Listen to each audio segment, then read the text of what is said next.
Brought to you by Technopova Curve 5G. Discover new horizon.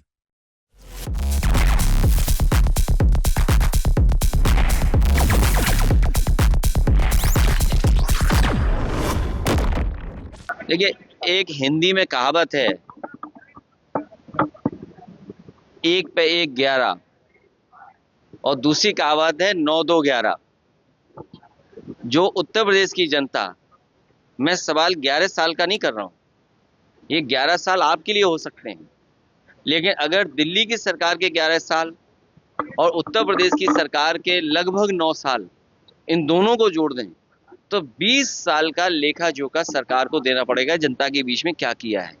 और वो तमाम आंकड़ों पे बहस करनी पड़ेगी कि हम शिक्षा के क्षेत्र में कितना आगे बढ़े हैं, हम बेरोजगारी में कितना पिछड़ गए हैं, हम रोजगार देने में कितना कामयाब हुए हैं, हम जो इन्वेस्टमेंट लाना चाहते थे हम इन्वेस्टमेंट कितना लाए हैं भारत सरकार और उत्तर प्रदेश सरकार ने मिल करके। और उत्तर प्रदेश के लोग तो ज़्यादा आकलन इसलिए करेंगे क्योंकि देश के प्रधानमंत्री यहाँ से हैं और जो योजनाएं चल रही हैं उससे नहीं लगता है कि दिल्ली और लखनऊ में कोई तालमेल है। ये बात मैं नहीं कहना चाहता हूँ, वो योजनाओं में दिखता है। जो गांव गोद लिए जाते हैं और अगर लिए हुए गोद जो गांव हैं उनकी तस्वीर न बदले तो कहीं ना कहीं प्रश्न लगता है। और अगर प्रश्न लगाने का काम कोई कर रहा है तो वो उत्तर प्रदेश की सरकार है। अगर प्रधानमंत्री जी ने गोद लिया गांव और उस गांव की तस्वीर नहीं बदली तो प्रश्न लगता है उत्तर प्रदेश की सरकार पर। और यहाँ पर जितने लोग बैठे हैं बीजेपी में, एक दूसरे से सर टकरा रहे हैं, एक दूसरे के खिलाफ काम कर रहे हैं, खींचातानी कर रहे हैं। कौन सा विभाग है जिसमें खींचातानी न चल रही हो।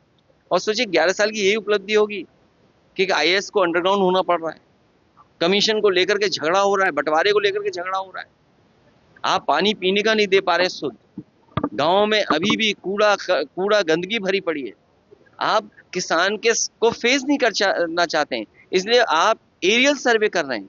फसलों का कोई एरियल सर्वे करता है? कोई आप रिमोट सेंसिंग के अधिकारी हैं? आप क्या? आप प्रदेश के सबसे बड़े मुखिया हैं, आपको किसान के सामने जाना चाहिए, फेस करना चाहिए किसान को। और खेतीबाड़ी कहाँ पहुंच गई, किसान को क्या लाभ पहुंचा है? तो ये तमाम सवाल हैं जो उपलब्धियां या नाकामी के उस पर आकलन जनता करेगी। देखिए, आप लोग भी इन खबरों को खबर मत बनाइए।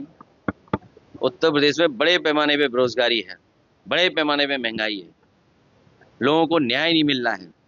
न्याय के कारण मांगते मांगते न्याय के लोगों को सल्फास खाना पड़ रहा है, थाने में जान जा रही है, पुलिस सड़क पे पिट रही है।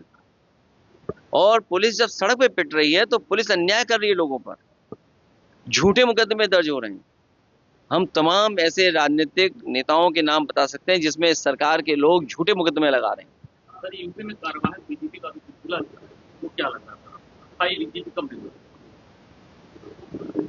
स्थायी सरकार जब होगी तब, और 2027 के बाद आपको बहुत स्थायी डीजीपी मिलेंगे। सर, आपने शिक्षा की बात की, लेकिन जो बच्चे हैं उनके स्कॉलरशिप को लेकर तमाम तकलीफ केसेस आ रहे हैं, बच्चों को स्कॉलरशिप नहीं मिलती, उनकी पढ़ाई नहीं पूरी पानी, मैं दोनों लोगों को इसलिए भी बधाई दूंगा कि जहां समाज की सेवा कर रहे हैं वहीं शिक्षा के क्षेत्र में बहुत बड़ा बदलाव ये परिवार लेकर के आया है। और दोनों लोगों ने मिलकर के जो शिक्षा के क्षेत्र में क्रांति पैदा की है, इसी तरह के लोग अगर और हों समाज में तो मैं समझता हूँ हमारा उत्तर प्रदेश बहुत प्रोग्रेसिव दिखाई देगा। Brought to you by Technopova Curve 5G. Discover new horizon.